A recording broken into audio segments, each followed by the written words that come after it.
Small channels. If you're not getting views, there are 6 things you need to do right now. I know because when I first started, I posted 65 different videos over the course of an entire year and my channel was about as dead as... At the end of that year, I only had 150 subscribers, which was incredibly frustrating, but then something clicked and I went from getting 15 subscribers a month to 1,500 subscribers every single month in the space of just 6 weeks. And the only difference between here and here, aside from not crying myself to sleep every night, was I started focusing 100% of my efforts on just these 6 things. And that experience taught me a really valuable lesson. Success doesn't have to do with time or effort or money or luck. It's more about where you allocate your time and resources. You want to obsessively prioritize the small handful of high leverage tasks that get you 80% of the results for 20% of the effort. And my hope is that the newly improved and updated method I want to share today will help you do that. And this might sound arrogant, but from the thousands of people I've worked with and multiple channels I've had, I've never come across a channel that's doing all 6 of these things, yet isn't getting at least a couple million views. So if you want to blow up your channel, the first step is just commit to this method. Watch this video as many times as it takes you to fully internalize all these points, and then just take action on them and ignore everything else, ignore the noise. But anyway, enough talk, let's get into this and start our breakdown on the 6th most important step. I want to teach you about the power of this number. 77. See, there's a book called Art and Fear, and in the book there's a famous experiment. This teacher taught pottery. She had a class of multiple students and she decided to split this class into 2. And she went to the first group. She's like, hey, your job by the end of semester is to create the perfect clay pot. Got it? And they're like, yep. And then she goes to the other group and she's like, your job is to create as many clay pots as possible by the end of semester. So they go away, there's the quality group and the quantity group. Time passes, they work on their assignments, end of semester rolls around, they submit all their work. And what's really interesting is when the teacher is reviewing all of their clay pots, she finds that the best quality clay pot actually came from the group that was tasked with creating the high quantity of clay pots. How could this happen? Well, when you think about it, it actually makes sense. The way you get better at something is by practicing. And essentially the quantity group just created so many clay pots, got so much practice in, that eventually they were creating near perfect clay pots. And I think this is such an interesting analogy to apply to so many things in life, but also YouTube. See, on YouTube, I believe that quality does beat quantity, but quality comes from quantity ultimately. The more videos you create, the more practice you get at making thumbnails, editing videos, talking to camera, and also the more opportunities you have to be discovered. And that brings us back to this number, 77. See, I did a study of over 4,470 YouTube channels with 1,000 subs. We looked at channels primarily posting long form videos. And what I found was that on average, these channels had posted 77 long form videos. i.e., it takes an average of 77 long form videos to reach your first 1,000 subscribers, which is an important milestone for most people because you need at least 1,000 to get monetized. If we use both our common sense and look at the objective data here, clearly creating videos frequently is a very significant and important step to growing a new YouTube channel. And that's why it's the 6th most important step in this method. On top of helping you become a better creator though, the more videos you post, the more opportunities you have to be discovered. So if you post, say, 1 video a month, by the end of a year, you will have 12 videos, i.e. 12 opportunities to be discovered. If you post 2 videos a week, by the end of the year, you're gonna have 104 opportunities to be discovered, which is a hell of a lot more than 12. And I think this is important because a lot of people think that channels just grow linearly. Like there's a linear relationship between like how many videos you post and how many views you get. But normally in my experience, it doesn't work like that. You'll post a bunch of videos and eventually one will hit and get significantly more views than the rest and feed all of your other videos. And especially if you're a beginner, it might be hard to know which one of your videos is going to be that viral big hitter for you. And so if you're only giving yourself 12 shots at that viral big hitter every year compared to say 104, statistically, it would seem it's going to take you longer to find that video that clicks and be successful. So for me, when it comes to concrete advice, and I know there are edge cases here, but in general, as a small creator, I would recommend posting 1 to 2 times per week. That's long form videos. At bare minimum, post 1 video every 2 weeks. As a shorts creator, I would recommend bare minimum 3 shorts a week, or ideally once every single day. I do get messages though, pushback from people when I say that. Like I had an animation creator once come to me and be like, Marcus, I post videos once every 1 to 2 months because I create in-depth animations. It takes me 1 to 2 months to create these animations, and without an expensive team, I wouldn't be able to ramp up my production any faster.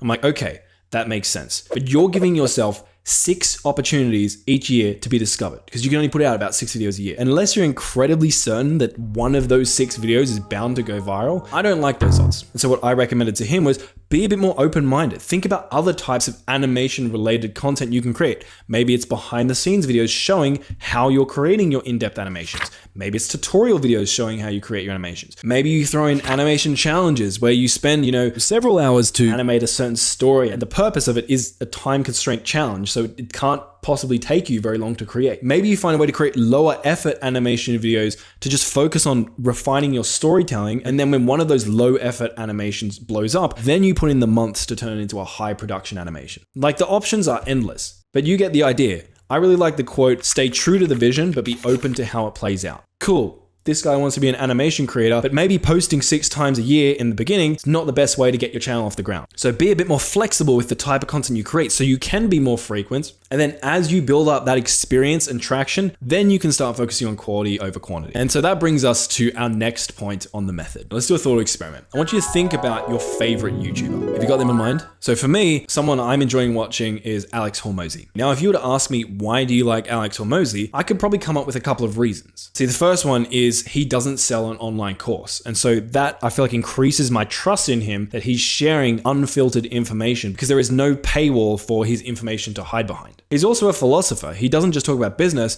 he talks about life and psychology and how those things interact with business. And I could continue fangirling over this beautiful bearded man, but you get the idea. The reason I share these things is I wanted to introduce you to a concept called X factors. These different points I just mentioned are some of Alex Hormozi's X factors, i.e. the unique blend of traits, skills, or characteristics that make him someone I want to watch over everyone else. And chances are, if you bring your favorite creator to the forefront of your mind, if I was to ask you, why do you like this person? You'd probably come up with X factors. And so now here's my question to you. What are your X factors as a YouTuber? Do you have a unique standout quality or combination of qualities that give viewers a reason to choose you over watching one of your competitors? Now, if not, that's okay. You're just like me when I first started. But that's probably one of the reasons why you're not getting as many views or loyal followers as you would like. Now, finding your X factors can be challenging. I think everyone does it a different way, but what I can do is maybe share how I found mine. What I did was think about the unique traits I had and the value that I wanted to provide to my audience. So for example, an obvious one, my original gaming channel that I talked to you about earlier, it was a comedic channel. The goal was to make people laugh. And so a reason someone might want to follow my channel over someone else's channel is my channel is the funniest.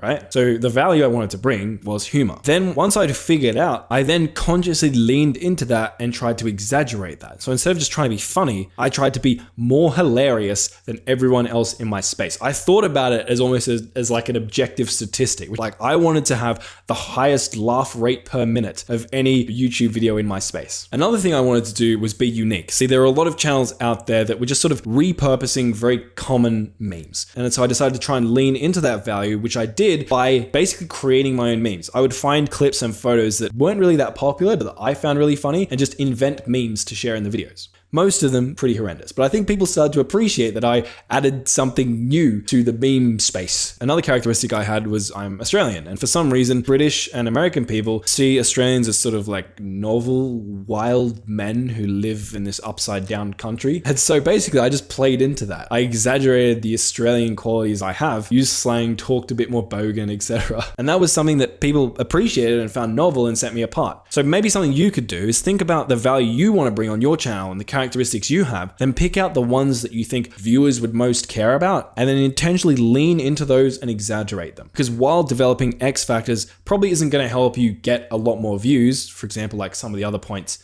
later in this video will, but it is going to help you retain those viewers and turn those views into loyal subscribers when you do get them. Obviously, just putting out frequent videos and having X factors isn't going to be enough to be highly successful on YouTube though. And so that brings us to the next point on the method. See, back in the day, there was a YouTuber I really liked. He had some X factors that drew him to me. First, he was a very relatable character. I felt like I could resonate deeply with him. And I won't share who he is because I'm about to talk shit about him, but take that with what you will. He also had this witty British sense of humor that I personally got addicted to. British? He made videos interacting with and pranking his family. He played all these unique games. Oh, and side note, I didn't spell family with 2 M's. The lighting's just a bit weird, so yeah, don't worry about that. But anyway, I would religiously watch this guy's videos, but then one day it was like a shift. He stopped being relatable and he tried to be like this cool persona. He stopped having the same sort of goofy British sense of humor. He stopped making videos with his family. He stopped playing those random games. And I ended up finding myself just being drawn to other creators because this old guy, I felt like I could go to his channel now and I didn't know whether I was going to like what I saw. I felt like I couldn't rely on or trust him to be the person I knew him to be. Now you might have heard me say the word consistent there, and you've probably heard a lot of YouTube experts rave on about how consistency is important. For some reason, consistency has become this word that everyone just equates with frequency, which we talked about earlier, but they're 2 different things. Posting lots of videos is not being consistent, that's being frequent. Consistency is a different thing entirely, which we're going to talk about now. And it's incredibly important, sitting at number 4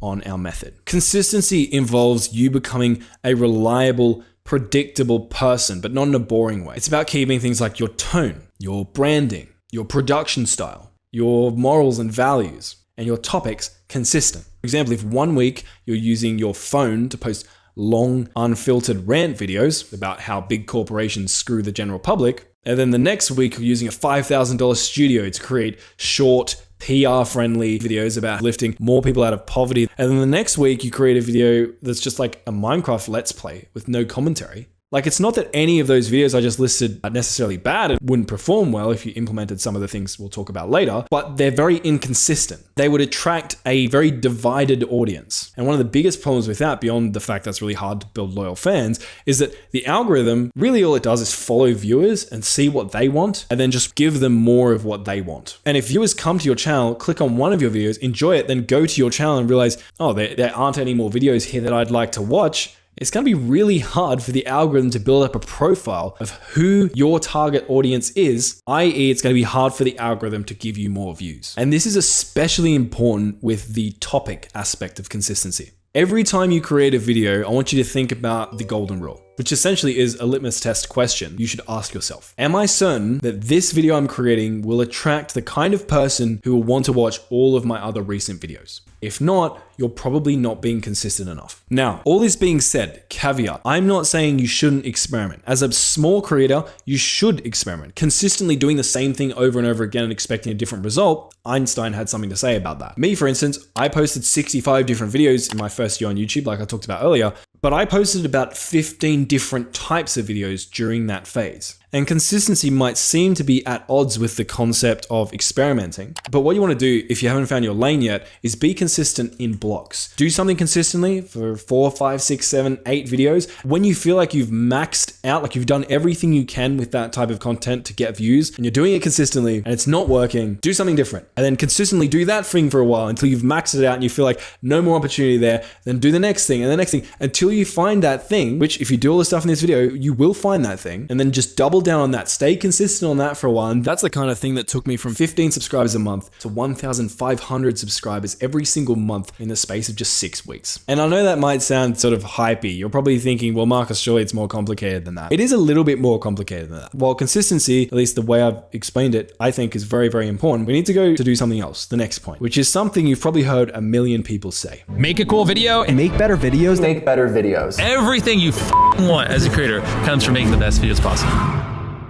Create great content. But what does this actually mean? Everyone says it, but what does it mean? I would simplify and define great content as content that retains viewers. So for example, if you go to your YouTube channel and you go like manage videos, then you hover over one of your videos and click on analytics and you scroll down, what you'll see is this blue retention graph here. This graph essentially visualizes how long people watch your videos for. A graph that cuts off really short and goes really low means a lot of people are leaving your video, i.e. bad retention, aka not good content. A graph that stabilizes and stays pretty high throughout the whole video, you're retaining people, good content. And what's really cool about these graphs is we can use them to figure out firstly, whether our content's good, and secondly, based on the nature of how these graphs look, we can figure out what we need to do to improve. And I would say, at least as a beginner, there are 3 main things you want to focus on to get to the point where you're creating good content. First, you need to stimulate people. You need to create a video that actually engages them. And there are multiple different ways to do this. If you're creating an entertainment type video like Mr. Beast, or for example, my old channel, the way I stimulated people was with lots of editing, fast-paced edits, sound effects, memes, jokes, and content that was genuinely good. Like if I was creating a funny moments video, the moments actually needed to be funny. But not every video has to be like that. You can have very bare bones, laid back style videos that are still very intellectually and emotionally stimulating to people. Maybe you're talking about topics that are incredibly relatable to them. Or maybe you're telling a story that keeps them stimulated even in the low energy parts because people want to know how that story ends. Now, the signs of you not stimulating or engaging people properly throughout your videos is usually your graph will be a steady, gradual decline. Not many people will make it to the very end of your video. Now, in saying that, it's impossible to retain everyone for an entire video, but some of the best content on YouTube objectively in terms of retention, like Mr. Beast, will retain up to 80% of people throughout the entire video. And so that's something you really want to think about and optimize. The second thing is eliminating friction points. So you might see a graph that's not too bad, but there are certain moments where a large amount of people dip, they leave. And the rest of your video might be good, but there's these high friction obstacles that are just triggering people and causing them to leave in droves. An example of one for me in this video you're watching right now is right about here. Can you see how this kind of like flattens out? And there's that point there at 2:14 where I then lose like 2% of my audience in the space of 15 seconds, which 2% might not sound like a lot, but when we're talking like 30,000 people have watched this, that is a number of people which I will put on screen for you. So clearly something happened at this moment that caused friction that made people leave the video. Boo. And these things can be super trivial. For example, something I've noticed is whenever I say the word money or invest, people are like, oh no, I would never invest in myself or my YouTube channel.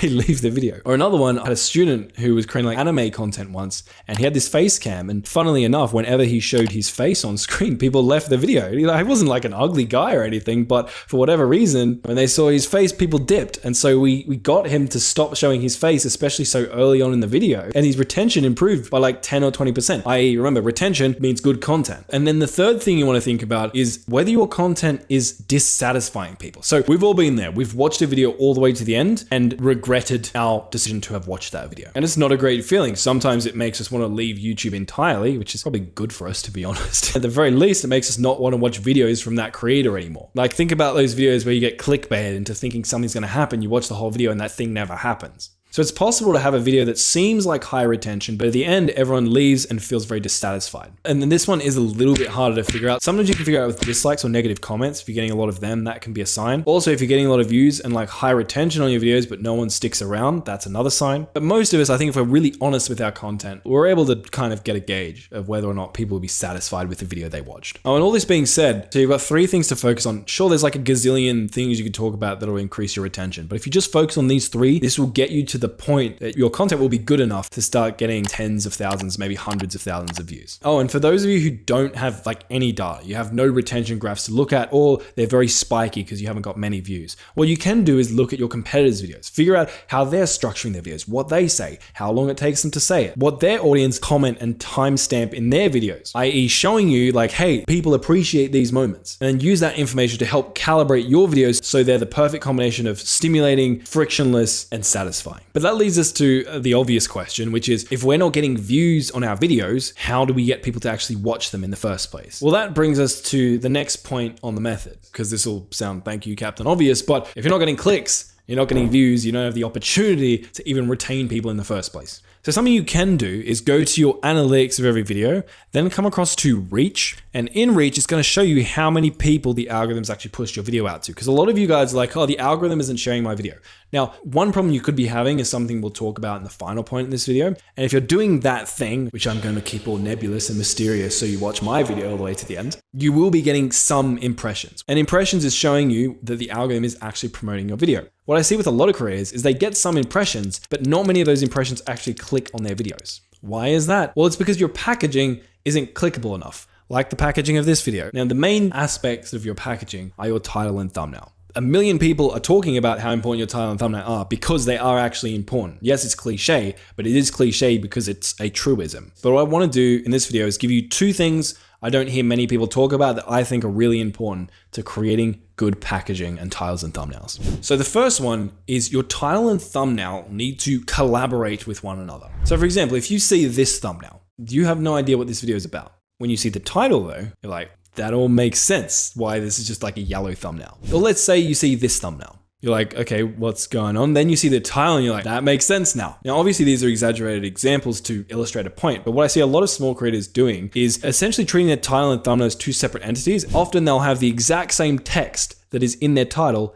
in the thumbnail of their video. You're just wasting all this screen real estate. Think about your title and thumbnail as a team. They work together in collaboration to win the click. For example, on the first gaming channel I had, which I apparently talk about relentlessly, I would have, like Fall Guys funny moments or Spider-Man funny moments in the title, but then in the thumbnail, I would show a funny screenshot or moment from the video, which might seem kind of obvious now that I say it, but you'd be surprised how many of my competitors at the time would have like funny moments in their title and then just put funny moments in their thumbnail text. Now, the other thing you want to think about is psychology. Essentially, you want to think about the deeper meaning, like the narrative tension behind your thumbnail. Like not just what are the physical visible elements on screen, but what story or meaning do they have? For example, on my first channel, I had a thumbnail that performed really well for me. For those of you who don't know Star Wars, essentially Obi-Wan, this guy, is stabbing Anakin, this guy, who is his apprentice. Now, this thumbnail would not have got clicks if Obi-Wan was just like stabbing a random guy.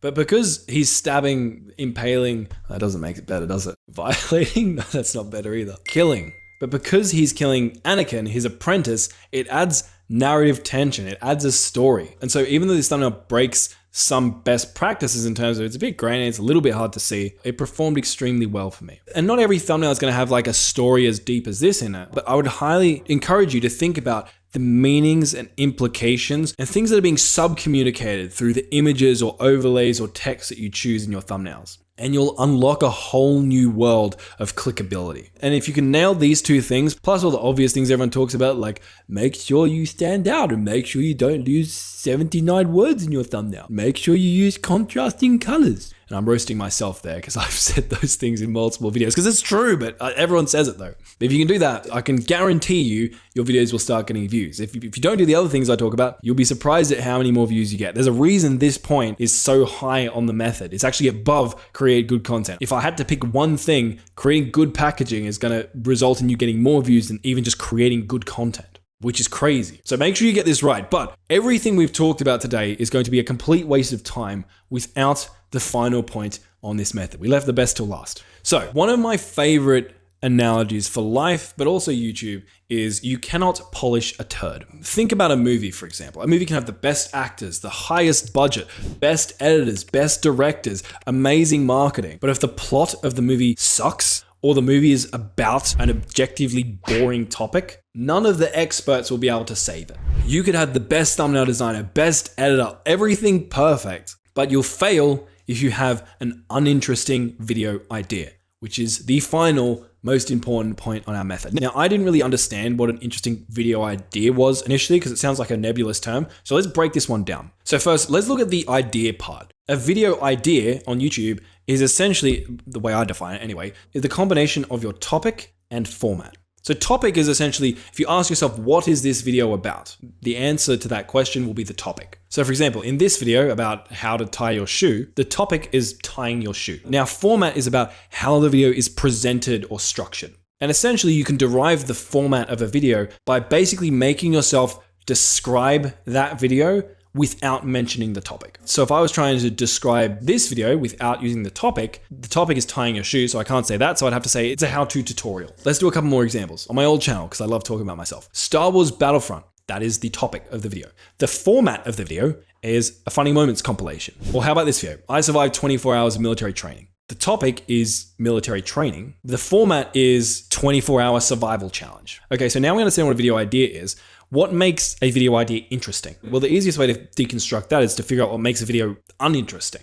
And I would say there's three really big points. The first one is it's boring. Like whatever's being shared in this video is not novel, unique, or extreme enough to actually deserve any level of attention. If I was to make a video about what I ate for lunch today, nobody cares. If I was to make a video about who is Marcus Jones, nobody cares. Trust me, I've done that experiment. So when it comes to coming up with an interesting video idea, you need a format that's also somewhat interesting. And by the way, interest can be relative to what it is people who would want to watch your video are looking for. So for example, a how-to video, it might not seem interesting, but if no one else has already made a video teaching you how to tie your shoe, to people who want to learn how to tie their shoes, that video is now incredibly interesting and worthwhile of attention. And we'll talk more about that in a sec. The second aspect of interesting is timing.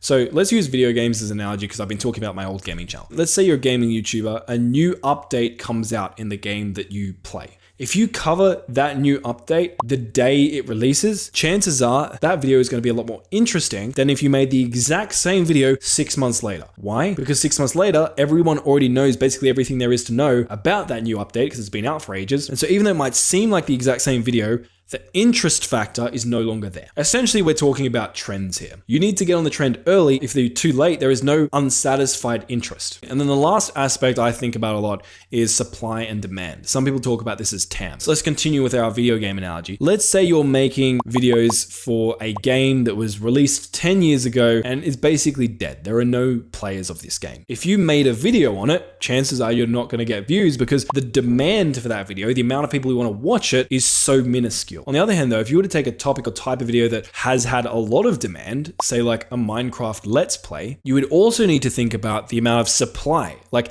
how many other people are making Minecraft Let's Play videos? A metric ton of them. And so while there is a lot of demand for Minecraft Let's Play style content, there's also a huge amount of supply for that content. So unless you can add something very unique and novel to that sphere, the supply is outstripping the demand. So in other words, topics or formats with no demand equals not interesting. And topics and formats with really high demand but much higher supply also means not interesting because the demand, that interest has already been satisfied. There's none for you to claim. This is probably the most complicated aspect of YouTube. It took me years to understand this, but if you get this right, this is the most important and number one factor of YouTube success in my opinion. So before I go over how to find interesting video ideas, let's do a few examples. So which of these two videos would you rather click on? Thumbnails are very similar, titles are almost identical, but the formats are different. A whole story-driven video of you approaching one girl to get over your fear of rejection is not that interesting. It's been done a million times. On the other hand, a compilation format of you approaching 100 girls, that's interesting. That is worth multiple millions of views. How about this video? The world's largest explosion is a much more extreme topic than just a big explosion, and so obviously that one's going to get more views. Or how about this one? Easiest way to make $10 a month on TikTok. Obviously you're going to click on this one because the demand for people wanting to learn how to make $10 a month from TikTok is just so low. Like no one cares. So just notice how the packaging and all the editing and everything else could be exactly the same, but just by having a more interesting video idea, the video just a completely different ballgame. But before we go over how to find these ideas, I want to quickly recap everything we went over today. First, you want to upload videos frequently. The more videos you post, the more opportunities you have to be discovered, but also to practice and develop your skills as a creator. Second,